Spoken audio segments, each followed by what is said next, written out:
I've watched Jurassic Park too many times to count, and at this point, I've practically memorized every line and every frame by heart.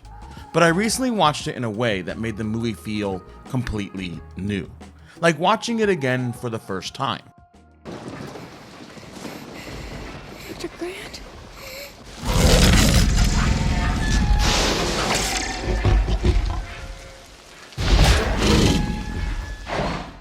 As you can see, Jurassic Park looks amazing in black and white.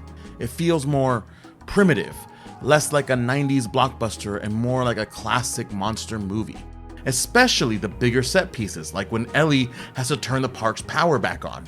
Without color, every shadow and texture takes on a raw, visceral quality that makes the movie feel that much more terrifying.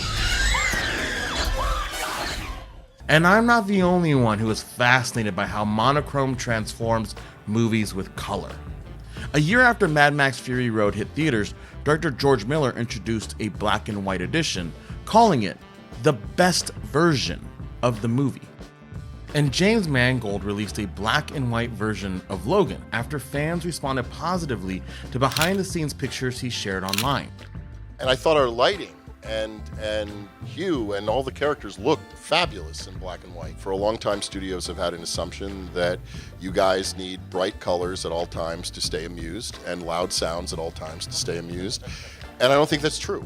Beyond Mad Max and Logan Noir, we've seen monochrome versions of Parasite and Godzilla Minus One. Interest in seeing color movies in black and white isn't a new concept. In 2014, Ocean's 11 director Steven Soderbergh shared a black and white version of Raiders of the Lost Ark as a way to study the movie's staging. Without the distraction of color, we're forced to focus on things like composition, contrast, and texture. We've also seen several high-profile movies released only in black and white over the last few years. Films like The Lighthouse, The Tragedy of Macbeth, or even Roma. Meanwhile, films like Oppenheimer and The French Dispatch use black and white selectively throughout their stories, evoking a sense of timelessness. Nolan's decision to film some of Oppenheimer in black and white creates a documentary-like quality that grounds the film's more abstract scientific concepts.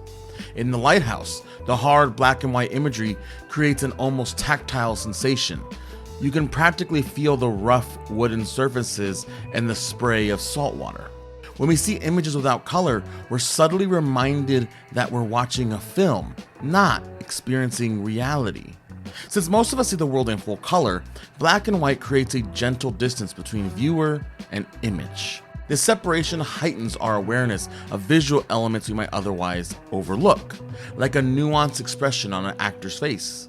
There's also something wonderfully distinctive about black and white imagery that captures our attention. It can create an image that feels simultaneously fresh and rooted in the past. In an age where movies look increasingly lifeless, there's something refreshingly honest about black and white.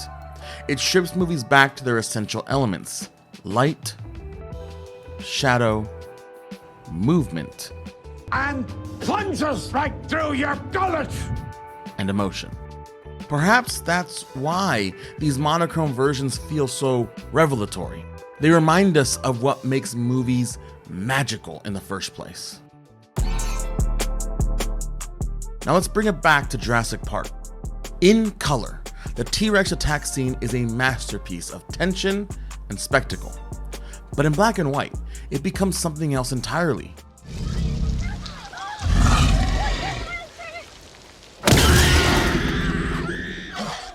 I watched Jurassic Park in theaters as a kid, and watching it in monochrome made me feel the same terror I did over 30 years ago.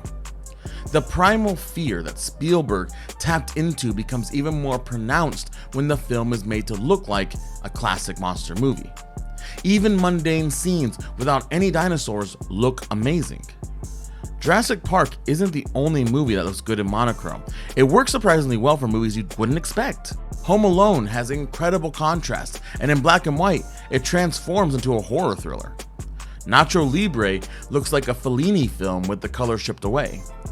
And Mouse Hunt looks so good, its meticulous production design and lighting creates a timeless quality in black and white that makes it feel like a lost classic. Movies like Teenage Mutant Ninja Turtles, Speed, and Who Framed Roger Rabbit all look stunning in black and white.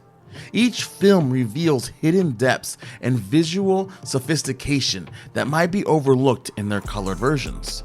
There are countless other examples that I didn't get into. That's why I encourage you to watch your favorite movies in black and white. This simple change can transform familiar films into entirely new experiences, revealing aspects of cinematography, performance, and storytelling that you might have missed before. By experimenting with black and white, you might discover new details and nuances that you were too distracted to notice with color. It's a simple yet profound way to deepen your appreciation for the art of filmmaking and to see familiar stories in a new light.